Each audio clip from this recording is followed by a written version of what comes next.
മണ്ണാർക്കാട് നഗരത്തിലും താലൂക്കിലെ പ്രധാന പ്രദേശങ്ങളിലും ഹൈഡ്രന്റുകളില്ലാത്തത് അഗ്നിരക്ഷാസേനയെ കുഴയ്ക്കുന്നു.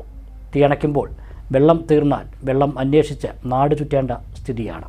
കുടിവെള്ള പദ്ധതികളുടെ മെയിൻ ജലവിതരണ പൈപ്പിൽ ലംബമായി ഘടിപ്പിക്കുന്ന വാൾവോട് കൂടിയ പൈപ്പാണ് ഹൈഡ്രന്റ്.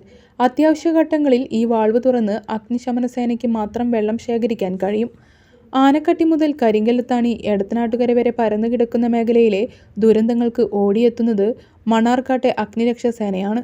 തീ അണയ്ക്കാൻ എത്തുന്ന മൊബൈൽ ടാങ്ക് യൂണിറ്റുകളിലെ വെള്ളം തീർന്നാൽ നെട്ടോട്ടം ഓടുകയാണ് സേന അംഗങ്ങൾ.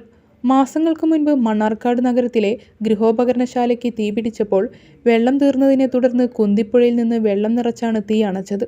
അലനല്ലൂരിൽ തുണിക്കട കത്തിയപ്പോഴും മണ്ണാർക്കാട്ടെയും പെരിന്തൽമണ്ണയിലെയും യൂണിറ്റുകൾ മണിക്കൂറുകളോളം വെള്ളം പമ്പ് ചെയ്താണ് തീ അണച്ചത്. അലനല്ലൂർ ടൗണിലും ഹൈഡ്രന്റ് ഇല്ലാത്തതിനാൽ കണ്ണംകുണ്ട് പുഴയിൽ നിന്ന് 10 തവണ വെള്ളം നിറച്ച് എത്തേണ്ടി വന്നു. ഏറ്റവും അടുത്ത ദിവസം തച്ചമ്പാറയിലുണ്ടായ ഫർണിച്ചർ ഷോപ്പ് അഗ്നിബാധയിൽ കാഞ്ഞിരപ്പുഴ കനാലിൽ നിന്നാണ് വെള്ളം എടുത്തത്. കനാലിൽ വെള്ളമുണ്ടായത് അനുഗ്രഹമായി. ഇല്ലെങ്കിൽ കുന്തിപ്പുഴയിലോ വട്ടമ്പലത്തെ അഗ്നിരക്ഷാ നിലയത്തിലോ എത്തേണ്ട സ്ഥിതിയായിരുന്നു. MTUകളിലെ വെള്ളം തീർന്നയുടൻ നിറയ്ക്കാൻ സൗകര്യമില്ലാത്തതിനാൽ വെള്ളമുള്ള സ്ഥലത്തു നിന്ന് നിറച്ചു വരുമ്പോഴേക്കും ദുരന്തത്തിന്റെ വ്യാപ്തി ഇരട്ടിയാകുന്ന സ്ഥിതിയാണ്. കവലകളിൽ ലൈറ്റും ക്യാമറകളും സ്ഥാപിക്കാൻ മത്സരിക്കുന്ന തദ്ദേശ സ്വയംഭരണ സ്ഥാപനങ്ങളും ജനപ്രതിനിധികളും ദുരന്തം നേരിടാനുള്ള അടിസ്ഥാന സൗകര്യം ഒരുക്കുന്നതിന് മുന്തിയ പരിഗണന നൽകണം.